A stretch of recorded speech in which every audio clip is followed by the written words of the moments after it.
All right, ladies and gentlemen, welcome to episode 36 of DAO Talks. This is DAO Talk Weekly, your one-stop shop for everything DAOs. I'm Tommy. And I'm fishing. Welcome back, my friend. We are 4 days away from traveling to Denver. Youth Denver is next week. This is the last episode of DAO Talk before we see you all in person in Denver, Colorado for Ethereum Denver. Frisson, how you feeling leading into the event before we jump into the episode? I'm not gonna lie, I'm a little burned out. Um, so much event planning, and then at Tally, we're trying to do more BD. Like we've been a product-driven company historically, where we kind of like build this really cool interface for Governor, and like developers find us and builders find us and use it on their own. But we're trying to like kind of still do that, but also like build more close relationships with a lot of the builders in the space, and so been prepping for Eat Denver and then just like trying to build relationships with like all these communities, making forum posts. I'm like, oh, I'm so tired. So yeah, gonna take some time off after Eat Denver for sure. Been working hard, my friend. I'm excited for everyone who listens or who doesn't listen in the DAO space to see the fruits of your labor and Tally's labor next week. Just a reminder, if you don't listen to the end of the episode, we have a massive event, not massive, but massive in our little world because we've been planning it for a while. Next Tuesday, 2 p.m. Mountain. Is it Mountain Standard Time? Is that the time zone we'll be in? I'm not familiar with the West Coast Standard Time. Is that right, Frigid? Mountain? Yeah, I absolutely love that Denver is in the same time zone as me because last year when we planned down NYC, I was doing all the calendar invites and planning everything, and I had to like mentally translate everything to 2 hours later. So No, it's I so have to do easy it. for me now because I can just use my calendar natively. It's great. Yeah. Yeah. Mountain time. So Mountain time is the best time zone, by the way. Like if you see someone in mountain time, just know that they're based. I don't know if I agree with that, but I'll let it slide.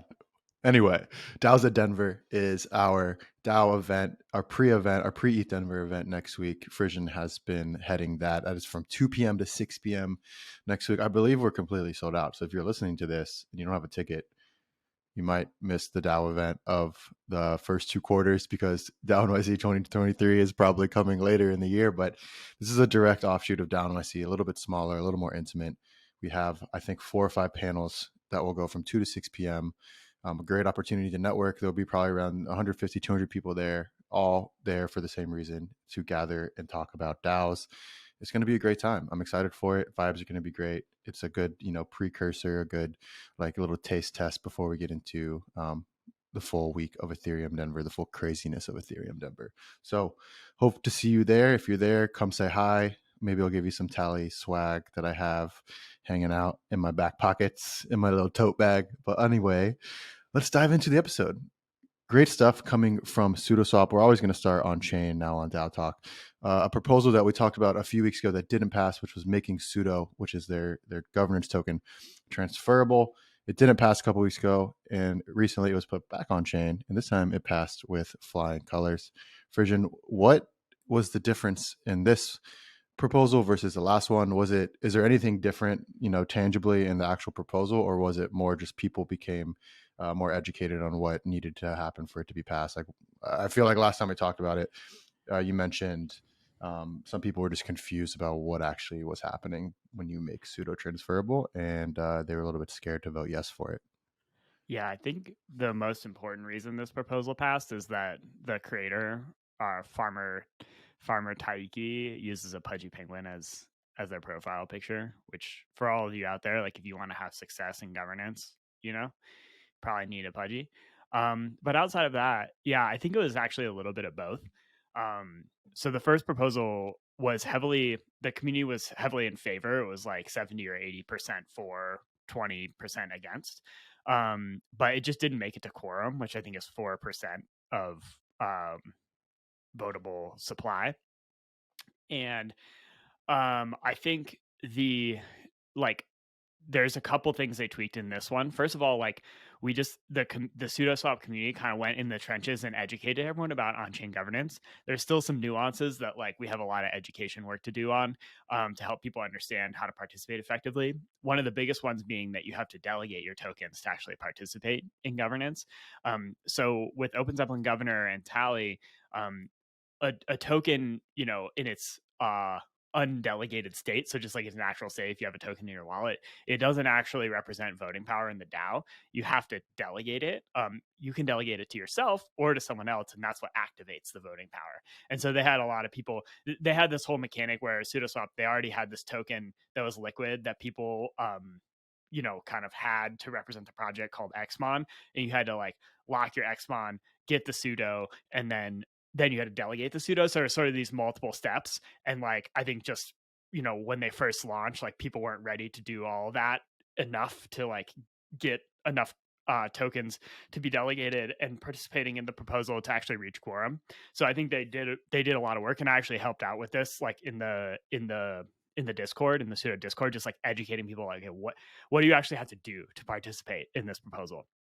And then they did add one tweak where they, as part of this proposal, which is really cool, they added liquidity. So not only does the proposal make the token transferable, but it like basically deploys an LP position on sudo. I think it's sudo and ETH, which is the governance token on Uniswap v2, so that people could like the token would be sort of like sellable or buyable, when this proposal passes and makes sudo transferable. And I think that made people sort of more comfortable with the proposal as well. So SudoSwap is like the coolest DAO ever in my view, because I'm not commenting on like the project or the token. That's not my point. I'm just saying like the way that they're doing the DAO, it's like everything is fully on chain, right? So there's not some like team behind the scenes that's like putting the Uniswap proposal like liquidity in. It's like the liquidity position being created on Uniswap is created through this like on-chain transparent proposal that's trustlessly executable. And that's also how their protocol upgrades are going to work going forward. So if you want to tweak anything about like the SudoSwap pools or anything like that, it has to be done on chain, which is like, that's just like kind of very congruent with our view of the world and kind of like what people want out of DAOs. So super excited to see this pass and kind of the sudo token make it. Shout out to the SudoSwap community. Yeah, staying right along with sudo, they have an active proposal on chain right now. Burn unclaimed sudo from block drop and airdrop, and just like Frisson mentioned in previous votes, currently it hasn't reached quorum, which doesn't mean it won't reach quorum, but it's currently right around like 600,000 votes for, and it needs to reach 2.4 million. But then again, I think only 4 or 5 accounts or 10 addresses have actually voted for it. Frisson, anything? I mean, this is a pretty standard, proposal. Just it seems like it's just, some formality around the actual unlocking of the token. Anything people should care about here? No, I mean, it's just kind of the same story, right? Yeah. And this is like an example of like a change to the outstanding token supply, again, happening through the DAO, right? So, this is something that like token holders tend to care a lot about is, what is the existing supply of the token? Like where could new supply come online versus not? And so again, like making these supply changes through through the DAO is very, very cool. You should I don't know if you already have Farmer Taiki's tweet pulled up about his first on-chain proposal, but like just made me really happy. I'm gonna Slack it to you if you don't. But yeah, check it out. If you just scroll a few down. Keep going. Yeah. Keep going. There it is. Like this was when the first proposal passed to make sudo transferable. Like this tweet right here is like everything. He's like, this guy Taiki is like, he's not like a on-chain governance expert, right? He's like not a developer. He's not a smart contract engineer, but like he was able to figure out Tally and work with the community to pass a proposal. He's not a member of the SudoSwap team, right? And so like this is like what we love to see, people like learning. Is like, it was really funny working with him, right? He's like, wait, so like I have to like actually execute the proposal. Like, you know what I mean? It's like kind of learning like what decentralization actually means. I think some of the like DAO tools that have been in the marketplace over the past few years have really given people the wrong idea of like what's actually possible in a DAO and like what is actually required for there to be an element of decentralization in the process. And so like we love to see people like learning about that and then having success, right? Because I think it's also been a challenge. Like there's just a high bar to actually adopting on-chain governance, and so seeing someone who's like not a part of the team and also not like an engineer, not a smart contract expert, actually make it happen is like incredibly cool, right? Yeah, love this tweet. This is like a highlight of my time at Tally, is like actually making this work. Yeah, it's cool to see like we talk a lot about like growing the market as a whole, and like the difference between like dot takes, something we used to do a lot of here, and then like more of like the actual boots on the ground education around like what it actually means to be decentralized, what it actually means to operate a DAO in a decentralized manner. Like this is a perfect example of that, and I think it's really promising to see people kind of with a little bit of help from you, especially like um, just remembering people are super smart and willing, and I think if we push them in the right direction, I think we can kind of start to foster, not that we already aren't, but like start to really foster and grow and plant the seeds for like a really amazing like decentralized garden in the future. Which is why it's kind of like a perfect time, like we're going straight into Ethereum Denver, where we get to actually talk and see and really get feedback from users and show people who are kind of on the fence of using something like Tally or going to decentralized on-chain governance. We kind of get to push them over the edge and hold their hand a little bit that you're not usually able to do over the internet. So super exciting stuff. I'm excited for it moving forward. News out of Optimism, maybe not necessarily out of Optimism itself, but as featured in the Tally newsletter this week, which if you aren't subscribed to, go subscribe at newsletter.tally.xyz. Cool Horse Girl has been just pumping out amazing newsletters talking about a proposal in the Uniswap DAO. It's called the Accountability Committee for Licensure and Deployments for the Uniswap DAO. It was proposed by otherinternet, which is, I don't even know how to describe otherinternet. It's kind of like a collective of thinkers in the Web3 space who put out really well researched research papers and articles and thought pieces, and are delegates for a lot of very large DAOs. They're really one of the primary voices I look to for how I should think about DAOs and decentralization and whatnot. They proposed a accountability committee with a bunch of different, maybe not delegates, but like board members from different DAOs and protocols and tooling solutions across the ecosystem, including some from Tally itself, to just kind of oversee the distribution of Uniswap's massive treasury as the Uniswap DAO starts to give out grants to more people. I think Cool Horse Go talks a little bit deeper about it, something we probably can't go as deep into as we want to on the pod, around like why this is important, especially post FTX risk management, making sure there is as much decentralization of power in terms of distributing funds for something like a DAO, something that's on chain.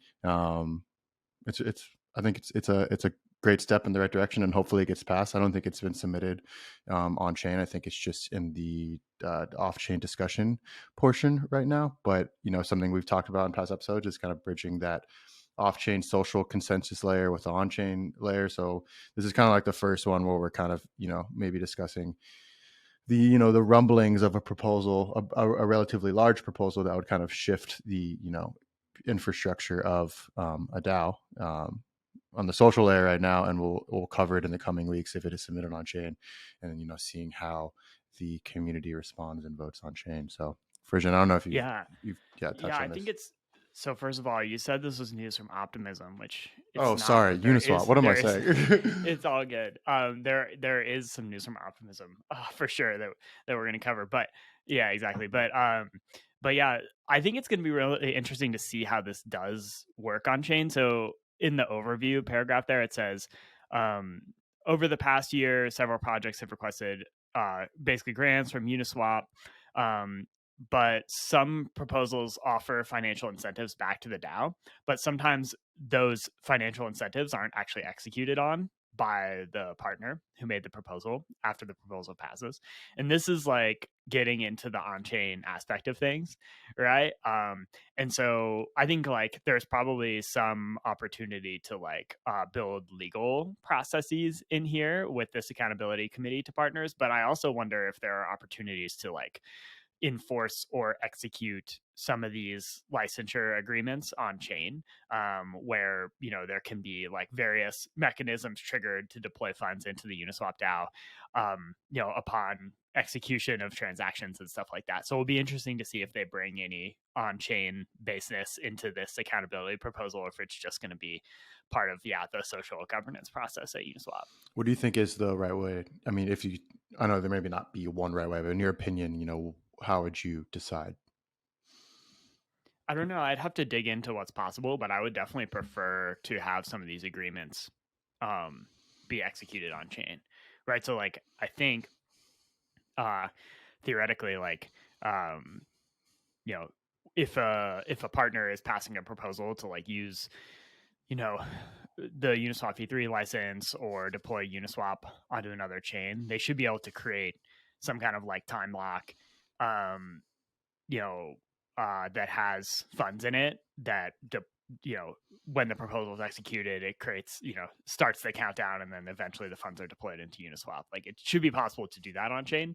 So that's definitely what I would be interested in for sure. As we kind of shift into our news section of the pod, big news from Optimism, maybe not necessarily, primarily from Optimism, but, a news that dropped this morning. I don't have a tweet pulled up, but I will pull one up.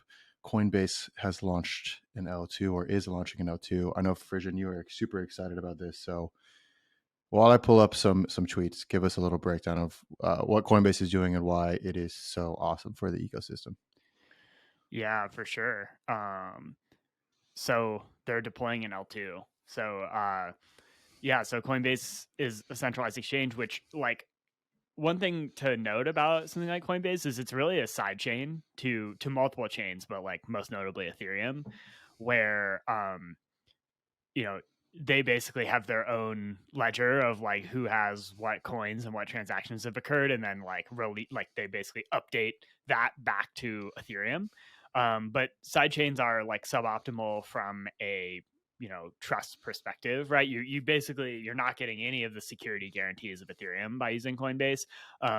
You're just maybe you're getting a few of them, but you're mostly trusting the Coinbase team to like maintain your coins. And so like Coinbase has been making a lot of moves over the last year to like really partner more deeply with Ethereum and kind of get involved in the roadmap there. And this is a really cool step on that journey where they're still going to have all their existing Coinbase stuff, but they'll kind of have like a native blockchain that is more open source and people can permissionlessly build on, and also inherits the security of Ethereum, which is the L2 part of it.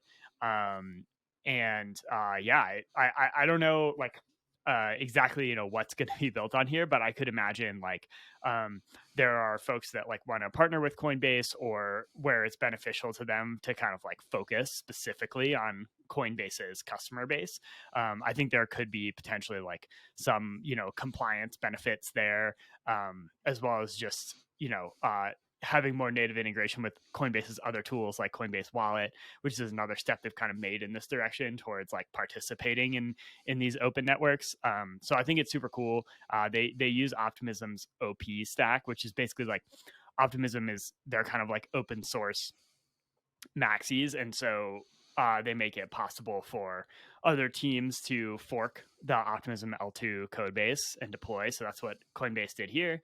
And I think it's awesome. From Tally's perspective, and probably a lot of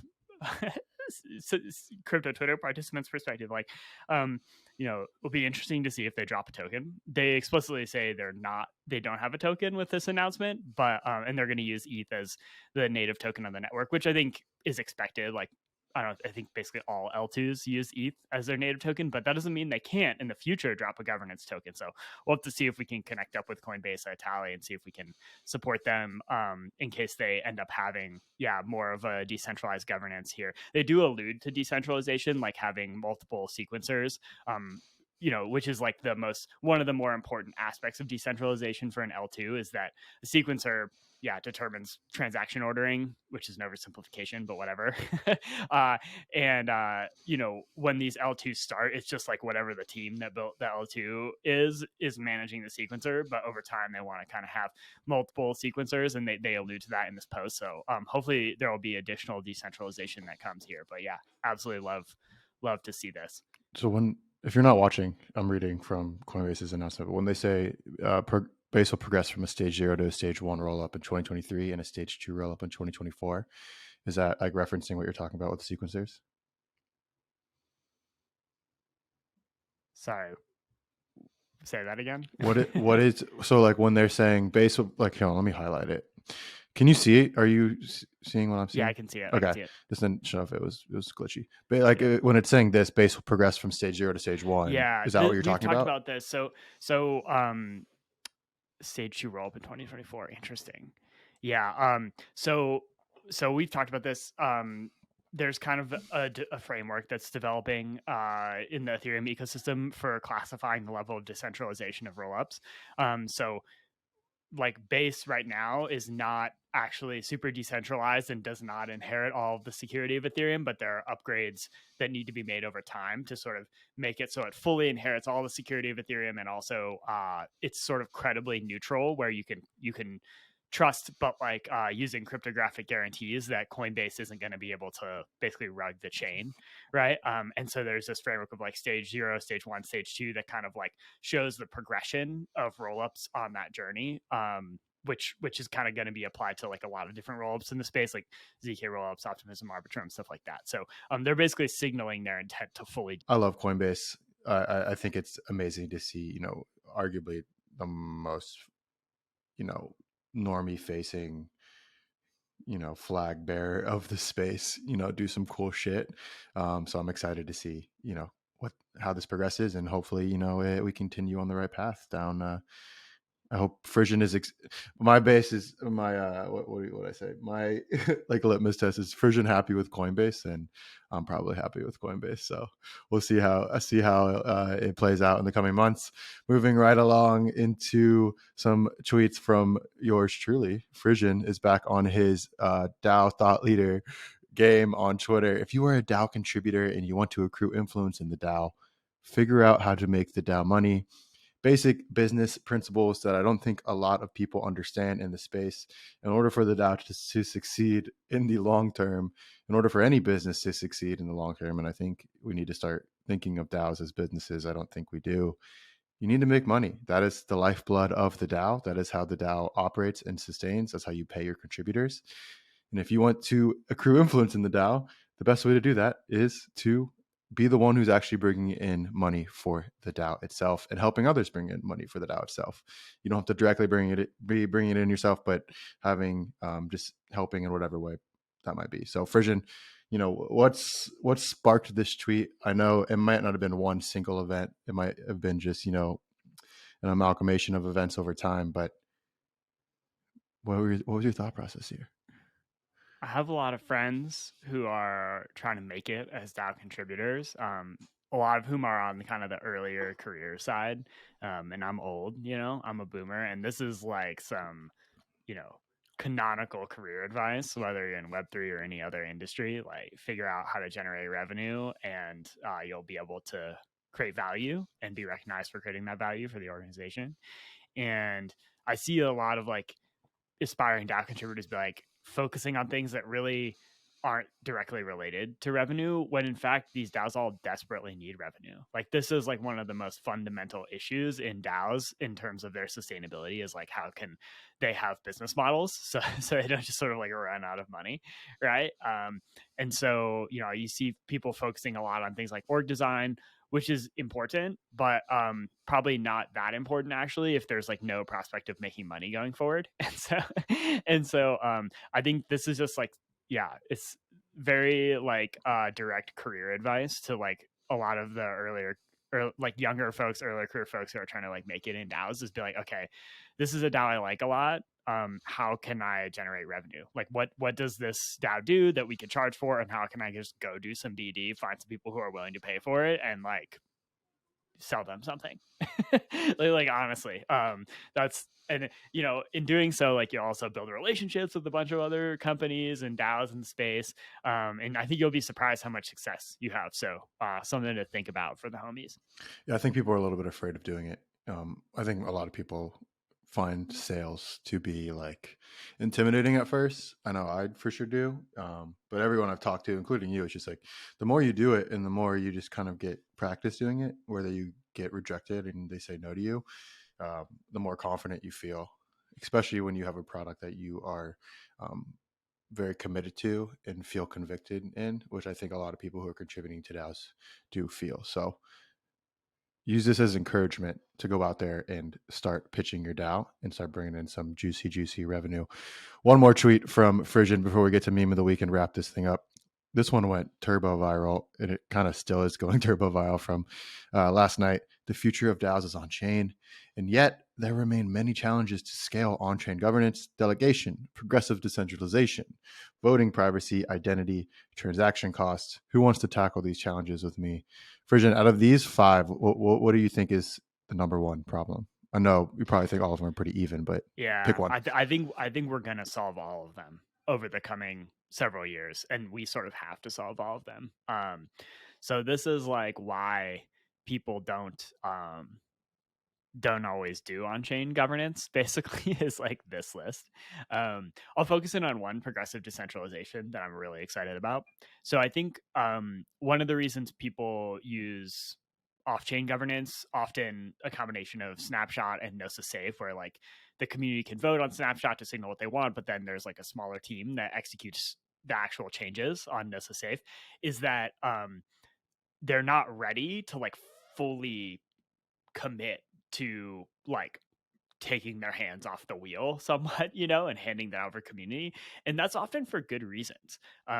If when you move to on-chain governance to deploy a governor, like today, there's a number of really important decisions you have to make, like how to do the token distribution, um, uh, uh, like what the quorum, like how much you like what the quorum, voting quorum should be in the DAO, a bunch of decisions around the token, stuff like that. And if you're not ready to make those decisions, even if you want some more you want to increase the decentralization of your DAO, you just really can't deploy a governor today, or people perceive that you can't. And so you sort of stick with this like social polling plus multi-sig approach, which is really not decentralized or transparent. And so I think we have an opportunity to sort of like make governor and on-chain governance more accessible to folks who aren't ready to just like go all the way like to decentralization. And that will be like a really key unlock for making on-chain governance more prevalent. So that's just one example, but one that I'm like super excited about right now. Yeah, meeting people where they are, I think, is super important from a DAO tooling perspective. And I think a lot of people that listen to this, might be in a similar boat as us. DAO tooling, you are probably a DAO zealot, and I mean that in the best way possible. And we need to go out there and evangelize the people on the fence, bring them to the DAO world, show them what it means to truly decentralize. But all right, moving into our last section of the week, a man that is becoming a mainstay in meme of the week.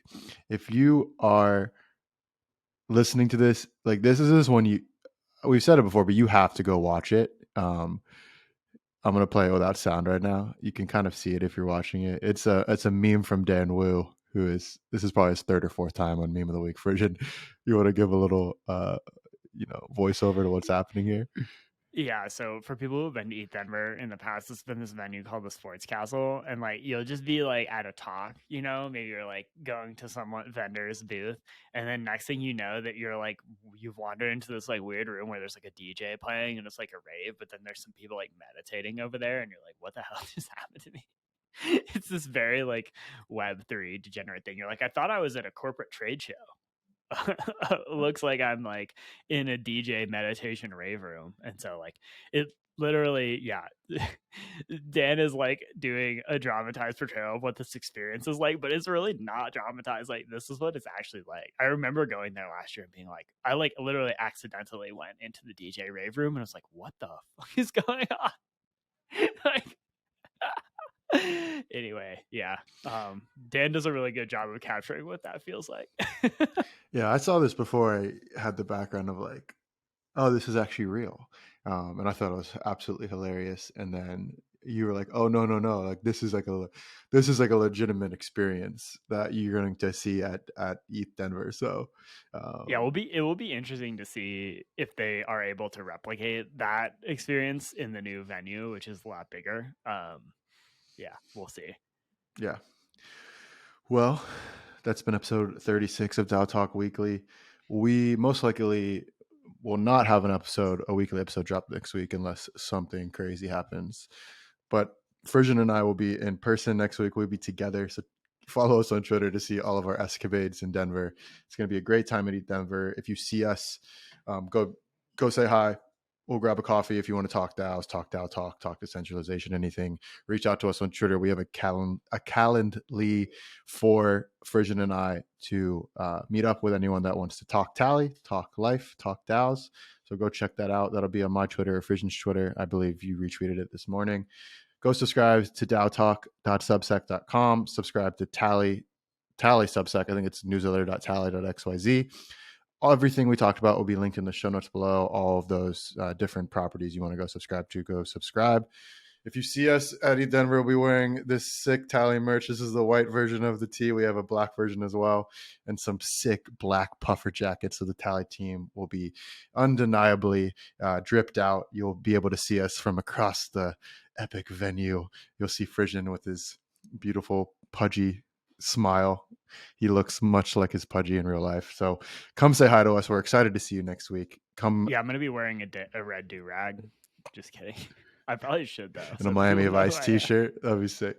Come check us out. That would be sick. Sunglasses, red do-rag, and a Miami Vice t-shirt. If I get it for you, will you wear it? Yeah. Okay. All right. We'll check that out next week. We'll see you in Denver in a couple of days. Come check out DAOs at Denver if you have a ticket. If not, I'm sorry. We've warned you for months that you should probably jump on that. We've transitioned to the phase where like it's exciting that everyone's buying tickets, and now everyone's really mad because it's sold out. They're like, "Hey, like, are you sure you don't have any more tickets? Like, there's no more seats. I'm so sorry. You can't be such a Web3 degenerate and wait to plan your ETH Denver trip until 3 days before the event." Like, yeah, I mean, next time we warned you, dude. We warned all of you. Frisson, I know for a fact, has been just pumping it out there for months. So, hey, a week ago there was like we hadn't even sold maybe half the tickets yet, and now it's completely sold out. So I don't know what to tell you. We'll be tweeting about that throughout the week. Some more panel announcements, some more speaker announcements. Go follow at DAOs at Denver. Again, all of this will be linked if you're still listening. Otherwise, Frisson, it's been an honor as always. I'll see you in like 2 weeks. Maybe not, because we'll be taking a break after Denver. So this might be our last DAO Talk Weekly for a little bit, but not super long, like at the most, maybe like 2 or 3 weeks. And then we'll have a sweet DAO Talk interview that we're recording live at Denver with a special guest we have yet to announce. But that'll be a really, really awesome episode that will come out in the meantime to hold everyone over. Anything else? No, we're good. Maybe we should be like, do that really cringe thing that podcasts do where they don't have any content and they like republish an old episode next week. Shall we? Maybe we will. Yeah, maybe we should. We'll just pick a random episode. Yeah, exactly. Or episode 1. So look out for that in the feed. But I'm excited. I'll see you next week at ETH Denver. It's been an honor. Peace.